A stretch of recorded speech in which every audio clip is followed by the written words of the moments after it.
देखो बच्चों, अब हम नेक्स्ट टॉपिक पे आते हैं, इसका नाम है पावर। पावर क्या होता है बच्चे? Power is rate of doing work. अब इसका मतलब देखो बच्चे, इंग्लिश में तो रेट ऑफ डूइंग वर्क कुछ भी कह सकते हैं, बट एक्चुअली इसका मतलब क्या होता है?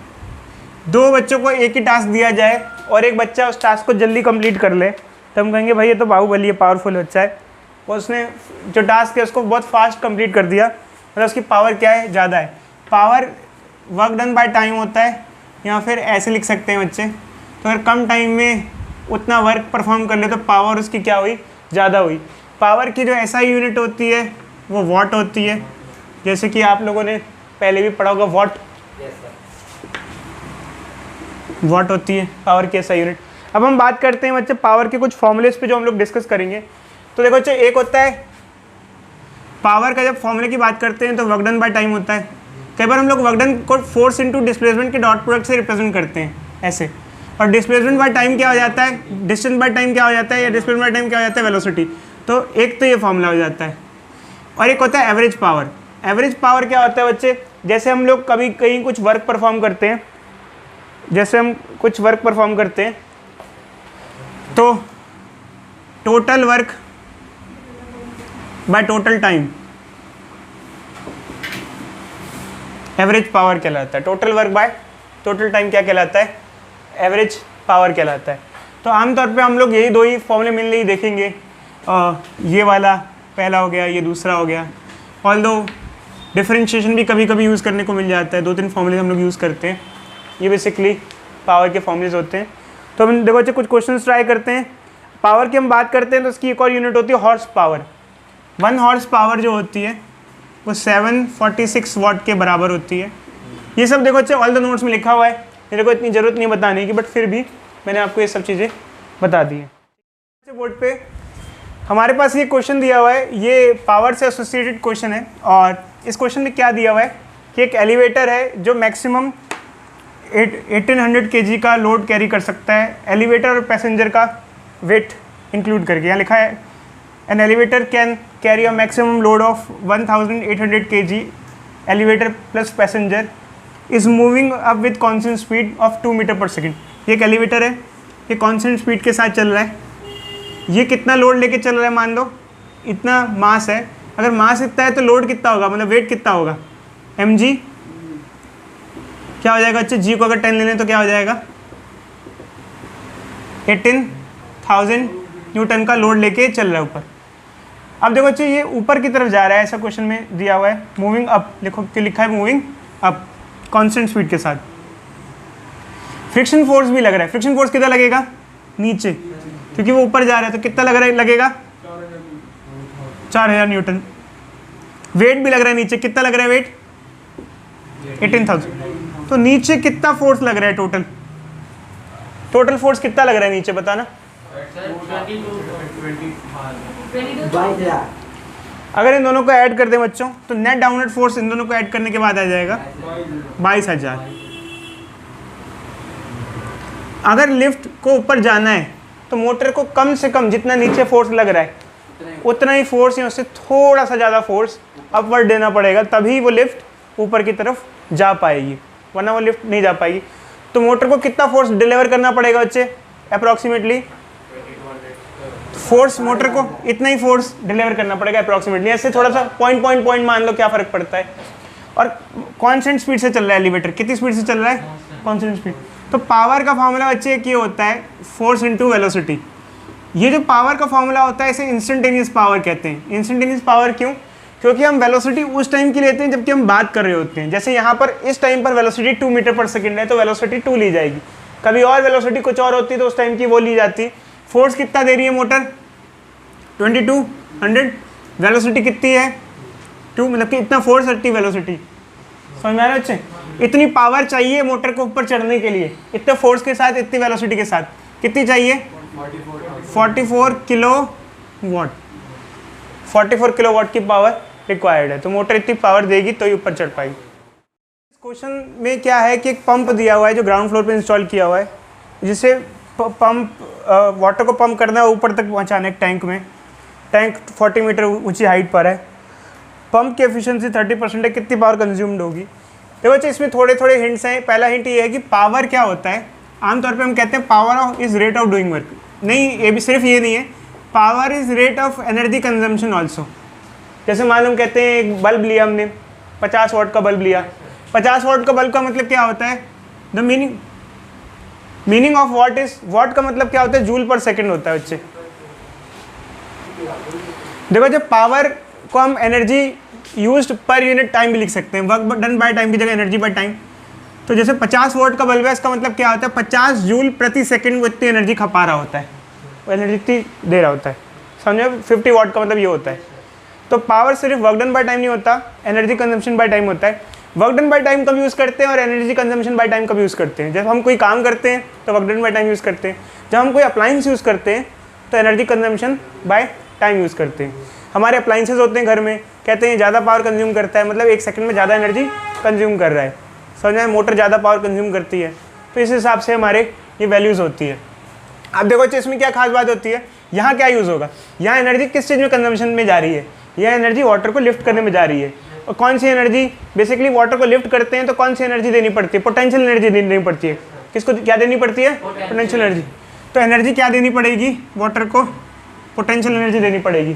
तो ये बच्चे हमारी हिंट है। आई होप इसके बाद शायद आप ये क्वेश्चन काफ़ी हद तक कर पाओ। जल्दी करो।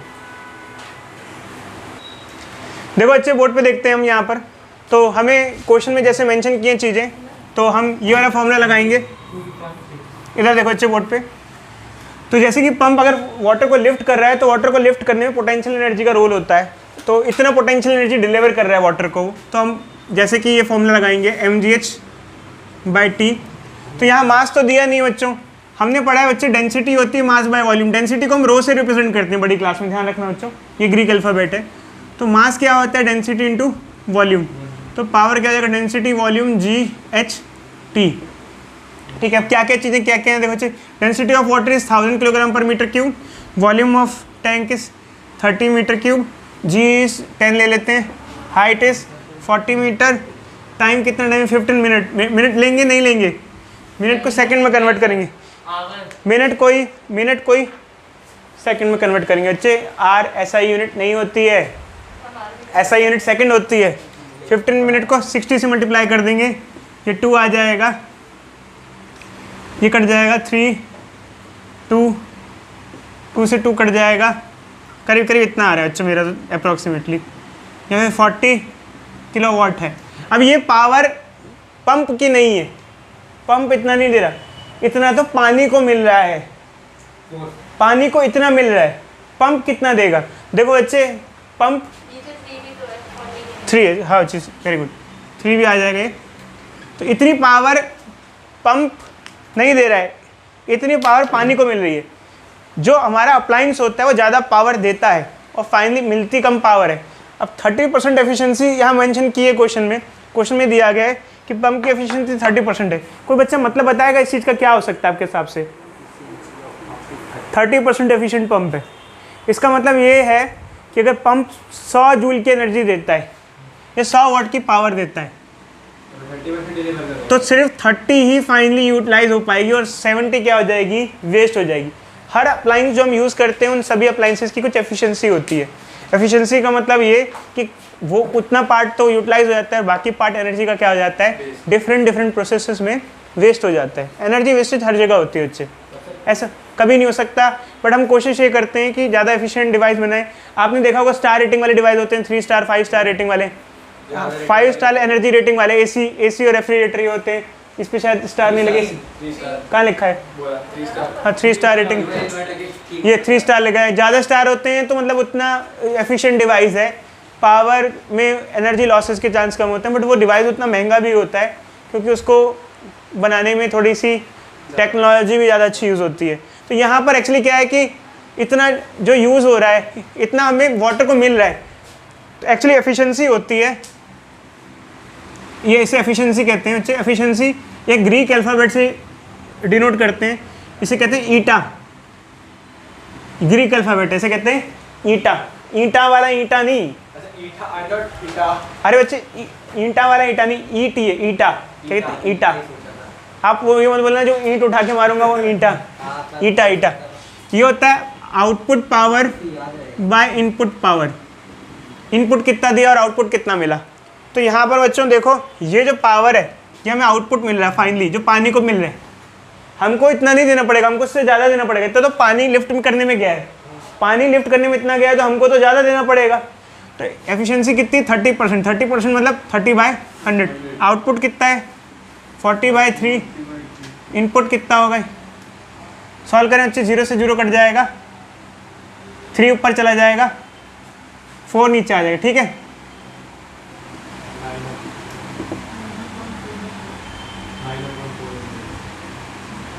ऐसे कुछ होगा, कुछ गड़बड़ हो रही है लग रहा है।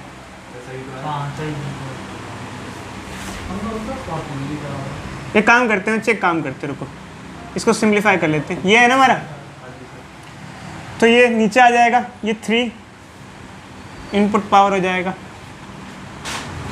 ठीक है, एक बार देख लेना कुछ गड़बड़ तो नहीं, 0 से 0 कट जाएगा। तो अच्छा नहीं, तब हम मल्टीप्लाई भी आ रहा है तो सही तो है। अब 9 हाँ, हो जाएगा, ये क्या हो जाएगा 9/400 is equal to 1 input power. 3 input नीचे रहेगा ना बच्चे, क्यों? ये ऊपर चला जाएगा, ये नीचे आ जाएगा। इसको हमने छेड़ा क्या, तो वो ऊपर ही आएगा। नहीं, फिर इसको फ्लिप कर देंगे, रेसिप्रोकल कर देंगे। अरे ठीक है बच्चे, तो सॉल्व कर लोगे यार, इतना इसमें क्या मतलब बच्ची है, सिंपल मैथमेटिक है। क्या आ जाएगा इनपुट पावर, क्या आ जाएगा कुल मिला के देखा जाए 400/9 वाट का पावर आ जाएगा। इतना पावर हमको डिलीवर करना पड़ेगा सिस्टम को, जो कि ज़्यादा होगा, आउटपुट से क्या होगा काफ़ी ज़्यादा होगा, क्योंकि यहाँ पर 70% लॉस हो किलोवाट में, सॉरी आउटपुट पावर किलोवाट में मैंने ध्यान नहीं दिया था, तो ये किलोवाट में ही आएगा आंसर, किलोवाट में आएगा। थोड़ा गड़बड़ हो गई मेरे से, ध्यान देना, वाट मैंने लिख दिया, जिस यूनिट में रहते हैं सेम यूनिट में ही रहती है वैल्यूज़। कांस्टेंट पावर का केस डिस्कस कर रहे हैं। मान लो एक इंजन है, वो कांस्टेंट पावर डिलीवर कर रहा है, एक बॉडी है कंटिन्यूसली मूव कर रही है, फ्रिक्शन नहीं है, फ्रिक्शन नहीं है तो कंटिन्यूसली पावर मिलती रहेगी अगर सिस्टम को, तो जो हमारी बॉडी है उसकी वेलोसिटी धीरे धीरे क्या होती रहेगी, हमेशा बढ़ती जाएगी, बढ़ती जाएगी, बढ़ती जाएगी। देखो बच्चे, हमें कुछ एक्सप्रेशन निकालने हैं, जैसे किसी टाइम पे बॉडी की वेलोसिटी क्या होगी, किसी टाइम पे उसका एक्सेलरेशन क्या होगा और डिस्प्लेसमेंट क्या होगा, ये एक्सप्रेशन चाहिए। तो हम पहले वेलोसिटी का एक्सप्रेशन निकाल लेंगे, बाकी दो एक्सप्रेशन बाद में आ जाएंगे। देखो बच्चे, हम यहाँ पर एक्सप्रेशन के लिए एक फॉर्मूला यूज़ करते हैं, power is equal to work done by time. हमने पढ़ा है वर्क डन होता है चेंज इन काइनेटिक एनर्जी के बराबर होता है। कई बार ये फॉर्मूला भी यूज़ किया जाता है यहाँ पर, जैसे हमने work done is equal to energy by time use किया था, ऐसा ही कि चेंज इन काइनेटिक एनर्जी। कोई बच्चा बताएगा यहाँ पर change in kinetic energy by time क्यों यूज़ कर रहे हैं।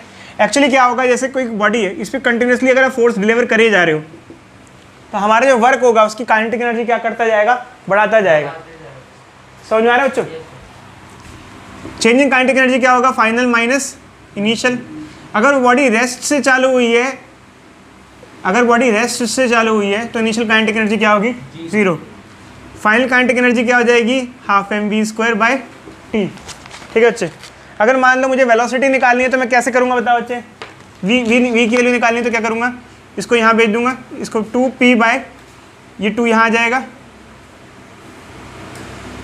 t ये आ जाएगा बच्चे। थोड़ा सिंप्लीफाई करूँगा तो वेलोसिटी की वैल्यू क्या आ जाएगी, √2pt/m, या फिर इसको और भी क्या लिख सकते हैं, और 2pt/m की पावर